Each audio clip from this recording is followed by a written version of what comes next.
Salut tout le monde!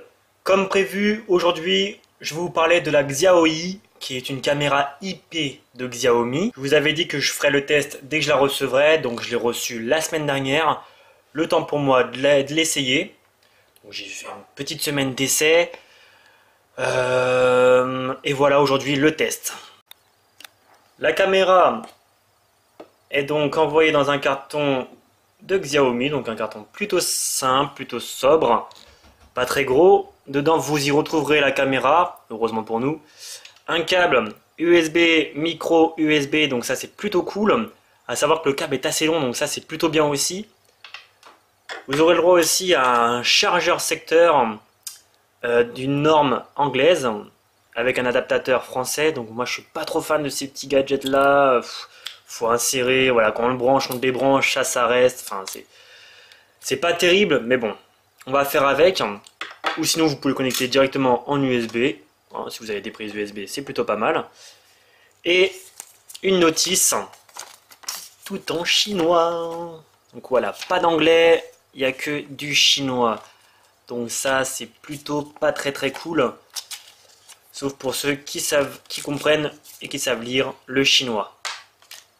La caméra est plutôt sobre, elle est plutôt jolie je trouve. Donc voilà, le petit boîtier blanc avec la caméra en noir. Alors je pense qu'il y a possibilité de la déclipser, parce qu'il y a des clips ici, donc voilà, je pense qu'on peut la déclipser. J'ai pas tenté, mais bon, je suis sûr à 100% que c'est possible. On retrouve devant donc la lentille qui fait 111 degrés, donc elle a un angle de vision de 111 degrés. Donc ça c'est plutôt bien aussi, c'est plutôt rare je trouve pour une caméra IP. Généralement les angles des caméras IP sont pas terribles. Celui-là est vraiment très bien. On retrouve une petite LED qui donc je vous montrerai après à quoi elle sert. En gros, elle sert à vous avertir quand la caméra filme, pour la configuration, etc. En bas, le logo I de Xiaomi. En dessous, pas grand chose. Derrière, un QR code, quelques vis, ça on s'en fout un petit peu. Un haut-parleur, un bouton reset. Et sur le côté, un emplacement micro SD qui pourra accueillir une carte de 32 gigabits maximum. Bon, passons à l'installation de la caméra. Donc déjà, dans un premier temps, si vous lisez la notice, il va falloir scanner deux QR codes pour avoir deux applications. Donc ces applications, ça va être tout simplement ces deux-là. Donc Mi Home et la deuxième, c'est l'application en rouge que j'ai téléchargée directement du QR code. Pour Mi Home, je l'ai pris sur internet, c'est une version en français qui a été traduite par un développeur. Donc je vais vous mettre les liens dans la description si vous voulez celle-ci en français et celle-ci je vous mettrai la version anglaise. Donc vous téléchargez les deux applications et vous vous créez un compte sur Mi Home. Donc c'est un compte assez simple, donc ça va être votre numéro de téléphone ou votre adresse mail avec un mot de passe. Une fois que c'est fait, on va venir brancher la caméra. Donc moi je vais la brancher en USB directement. Voilà. Une fois la caméra branchée, vous aurez une petite LED orange qui va s'allumer. Et donc, c'est le bon moment pour... Ah bah trop tard. Donc il faut faire un reset du coup. Là on va faire un reset. Vous restez appuyé 5 secondes sur le bouton reset. La caméra va alors s'allumer en orange. Vous allez sur l'application Mi Home. Vous ne la mettez pas à jour. Donc ça malheureusement... Elle vous demandera tout le temps si vous voulez la mettre à jour. Vaut mieux pas vu que l'application est en français. Vous cliquez sur suivant. Une petite voix va vous raconter sa vie. Voilà. Ça clignote en orange pour dire que ça cherche. Puis en bleu. Voilà, donc si vous comprenez, merci de me traduire ce qu'elle raconte parce que je ne comprends vraiment rien du tout. Ça va prendre quelques minutes. Voilà. Donc là, la caméra est appairée, mais pas encore le téléphone. Ça va se faire d'ici quelques pourcentages. Voilà. Connexion réussie. Donc, la caméra est bien connectée.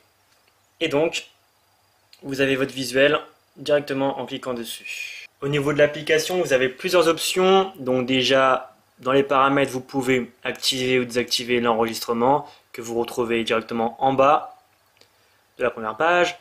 Vous pouvez activer les notifications, donc toute la journée ou personnaliser des heures.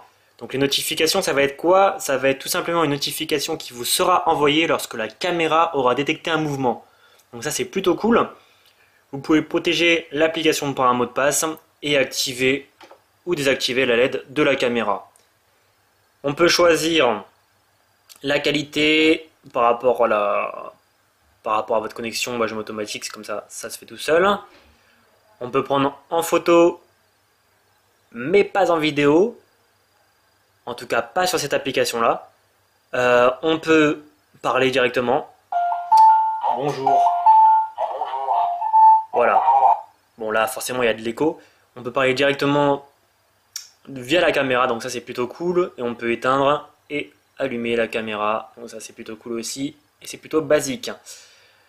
Donc voilà pour l'application Mi Home. Maintenant, on bascule sur la deuxième application. Donc pour le coup, il va falloir appairer à nouveau la caméra, mais cette fois-ci, ça sera un peu plus simple. Hop. Sauf si elle se fait toute seule, ce qui m'étonnerait. Voilà, là on est bloqué. Hein. Voilà, on est bloqué, donc il faut l'appairer. Donc, hop. Voilà. Donc cette fois-ci, c'est beaucoup plus simple. Pas besoin de faire de reset de la caméra. Et c'est beaucoup plus rapide aussi. Voilà, là actuellement c'est fait. Donc c'est appairé. Chargement à 50%. Et voilà, on est à 100%. Donc cette application-là est un peu plus complète. Mais elle bug un peu plus. Moi je préfère Mi Home, même si celle-ci est un peu plus complète. Celle-ci, qu'est-ce qu'on peut faire? Donc on peut prendre des vidéos, donc cette fois-ci c'est pas mal. On peut enregistrer des vidéos. Hop là, donc voilà, là on enregistre, vous voyez que c'est assez fluide. Prendre aussi des photos. Hop. Et les visionner directement via l'application ou via directement votre gestionnaire de photos. En conclusion, on peut quand même dire que pour une trentaine d'euros, c'est une caméra qui fait le travail.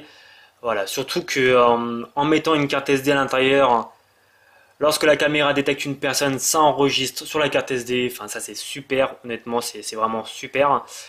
Voilà, elle a ses défauts, malheureusement elle a ses défauts, comme beaucoup de produits. Mais bon, pour 30 euros, pour vraiment une trentaine d'euros, voilà, celle-là je l'ai payé 35 euros. Pour 35 euros, elle fait quand même le travail. Elle me permet de me connecter à distance à chez moi pour voir si tout va bien, si tout se passe bien. Elle me permet d'envoyer des notifications quand quelque chose bouge dans la pièce. Enfin voilà, là-dessus c'est vraiment super. Et pour 30 euros, ça fait le travail. Voilà. Donc la vidéo est terminée. Si vous avez des questions, n'hésitez pas à laisser un commentaire. N'oubliez pas que je laisse les liens des applications Mi Home en français et la deuxième en anglais dans la description. Sur ce, je vous souhaite une bonne journée et à bientôt. Ciao!